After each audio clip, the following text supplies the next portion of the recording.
ketemu penginjil. Saya ketemu penginjil.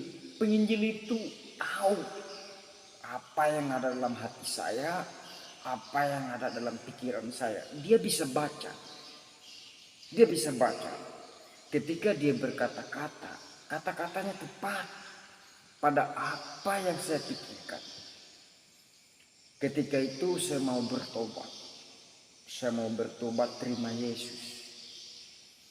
Karena saya merasakan di dalam Yesus itu kita bisa menerima kuasa yang datang dari Bapa di sorga kalau kita bertobat. Kuasa apa? Kuasa yang bisa dapat memberkati dan bisa mengalahkan iblis. Kemudian itu saya bertobat terima Yesus.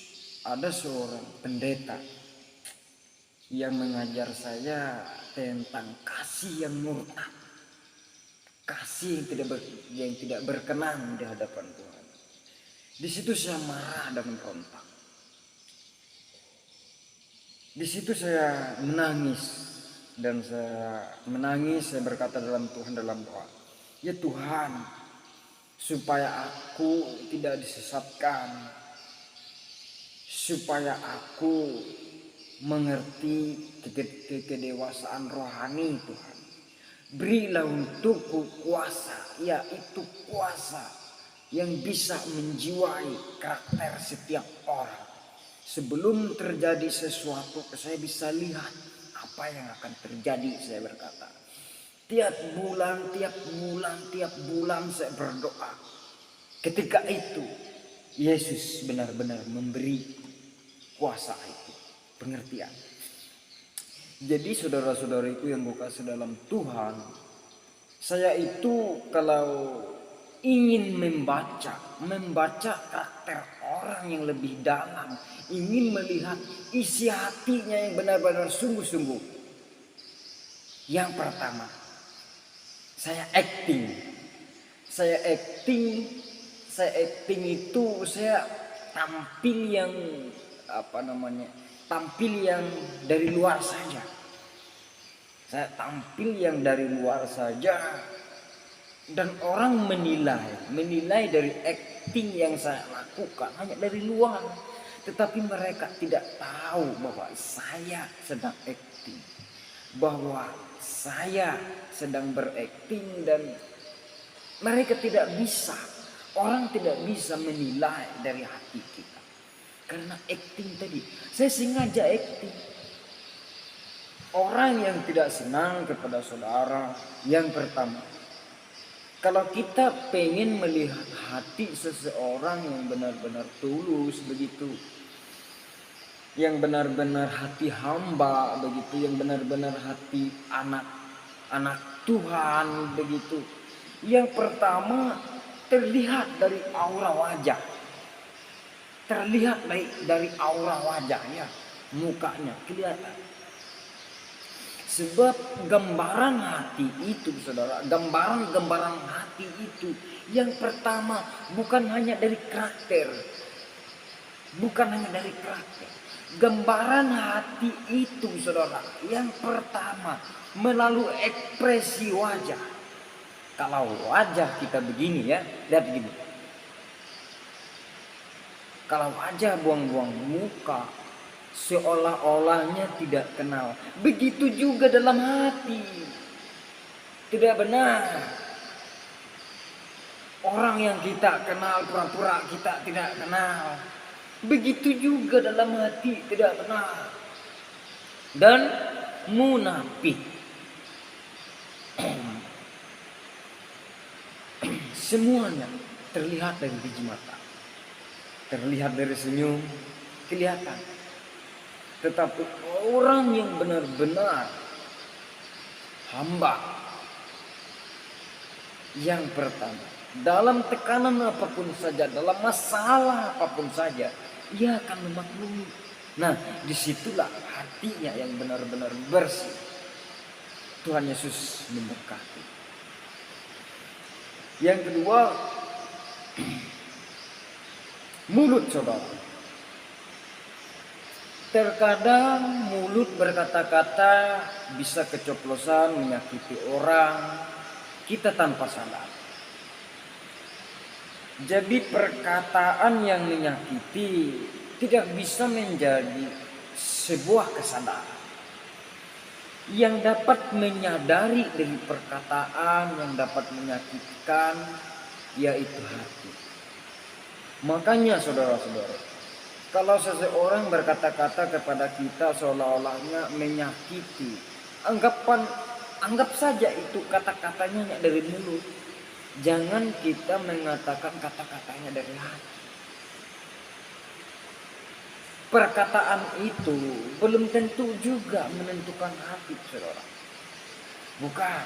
Tetapi yang lebih munafik saudara. Bukan terlihat dari perkataannya yang kurang enak, perkataannya yang pahit. Bukan. Tetapi terlihat dari ekspresi wajahnya. Orang kalau benci sama kita, orang kalau sudah tidak senang kepada kita, kelihatan dari wajahnya, kelihatan dari ekspresinya. Nah, jadi disitulah kita dapat belajar. Apakah masih ada damai atau belum? Kalau ada damai sejahtera, terlihat dari wajah. Dari wajah yang sukacita, dari wajah yang beria-ria. Beria-rianya dalam Tuhan. Orang kalau kalau tidak senang kepada kita atau ia merasakan ada salah, kelihatan dari wajah, semuanya dari wajah. Tetapi kalau seseorang yang tidak pernah merasanya hidupnya bermasalah begitu, hatinya yang tulus, hatinya yang lembut begitu, terlihat dari senyumannya. Seolah-olahnya dari senyumannya tidak punya masalah. Tapi orang yang selalu menahan masalah itulah yang lebih berbahaya. Orang kalau selalu menahan masalahnya itu sangat lebih berbahaya. Kenapa berbahaya? Karena mudah sakit hati. Orang yang mudah sakit hati, orang yang mudah kecewa itu bodoh. Bukan anak-anak Tuhan. Anak-anak Tuhan harus kuat mental dong. Kuat mental, tangguh mental.